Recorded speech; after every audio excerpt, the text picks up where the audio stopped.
اگر ما در گرد پرزیدنت خود با هم بافته شویم و همچون یک بند مستحکم بگردیم، پس ما را یگان کس کنده نمیتواند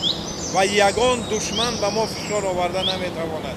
و تمام مسئله های اقتصادی که ما داریم اون حتما عملی میشه.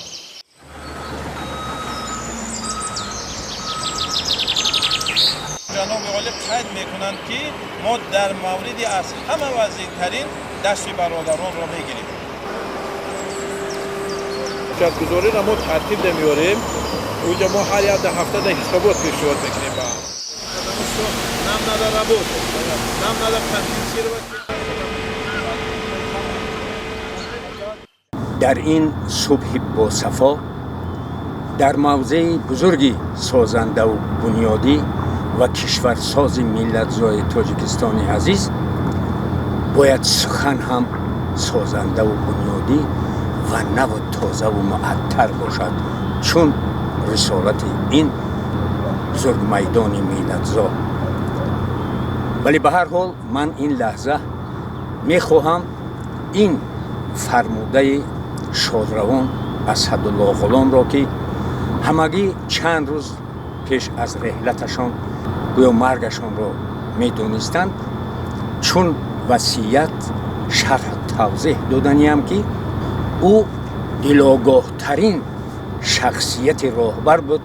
در تمام عمری فعالیت دامن 60 ساله هم که من دیده بودم و کدام وقتی در کجای در کدام وضعیتی که باشد آن چنان نشانرس زیبا و ماندگار تاکید می داشتند که بعد دامن 16 سال از عالم گذشتنشان نیز من گمان میکنم که همین روز تاکید داشته بودند یا دیروز ما را هشدار میدادند که ماهیت این رسالت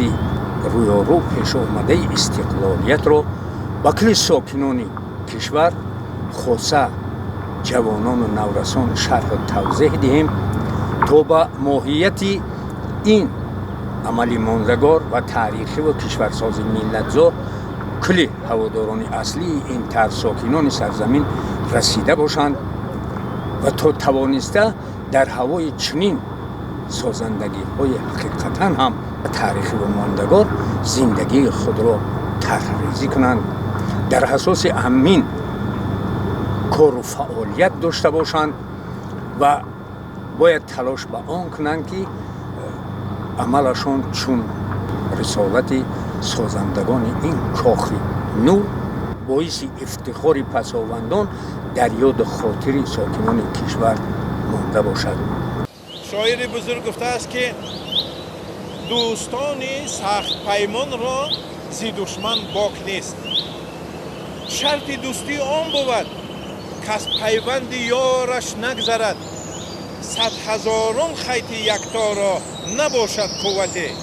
چون به هم برتافتی اسفندیارش نگسلد. من به این سخنان همین را گفتنی هستم که اگر ما در گرد پرزیدنت خود با هم بافته شویم و همچون یک بند مستحکم بگردیم،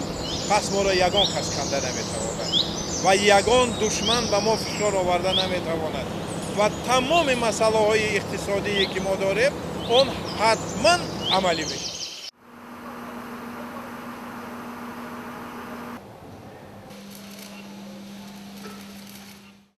من به واسطه شاهد بودم که شادروان اسدالله غلام متصدی وقتی این بزرگ میدان ملت‌زا از جانب حکومت جمهوری تاجیکستان معاون اول سروزیر مملکت به طور همیشگی با کل متخصصان مسئول تاکید می‌داشتند که در این عمل بزرگ پیش آورده خداوند حکیم از روی ایمانداری عمل کنند، چون که این مال کل رعیت است و اگر امروز با یگان راه و واسطه آنها اگر می توانند که کارهای را غیر شرعی انجام داده باشند و آن را با یگان راه و واسطه اثبات و اصلاح هم کنند،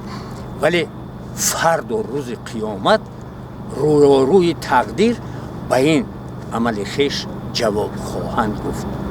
ҳар як пайсае ки дар инҷо истифода мешавад, вай масъулияти хосаи имондории кӯли бунёдгузорони Коғи Нур ва мутахассисони масъулро тақозо дорад. ва ин лаҳза баъди гузаштани 16 сол ҳам ба хотири ман чун як шоҳид ҳама лаҳзаина гумон мекунам ки ҳамин лаҳза иброз дошта буданд. рӯҳашон шод, ҷояшон ҷаннат бошад. ҳамин рӯзи соли 2011 аз олам гузашта буданд ва он чи инҷо мо пайдо мекунем бо таъкиди сарвари давлат амали ёдгории шодравон Асадулло Ғулом аст.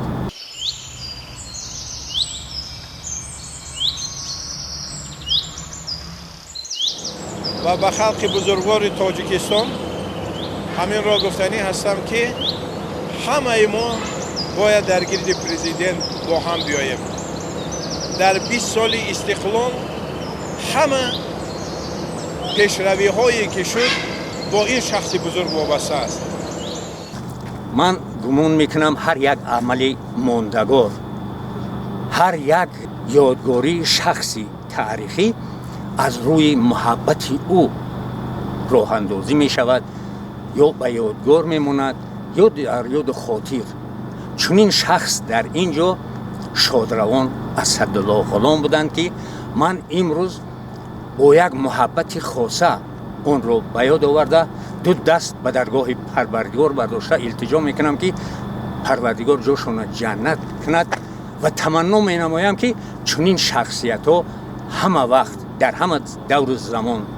бошанд то тавониста дар ободии кишвари азизи худ саҳм гузорем.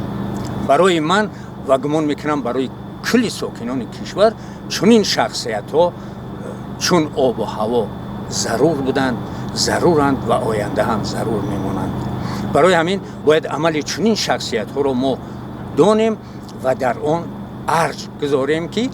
фарзандони мо, пайвандону пасовандони мо аз ин бояд ибрат гирифта бошанд.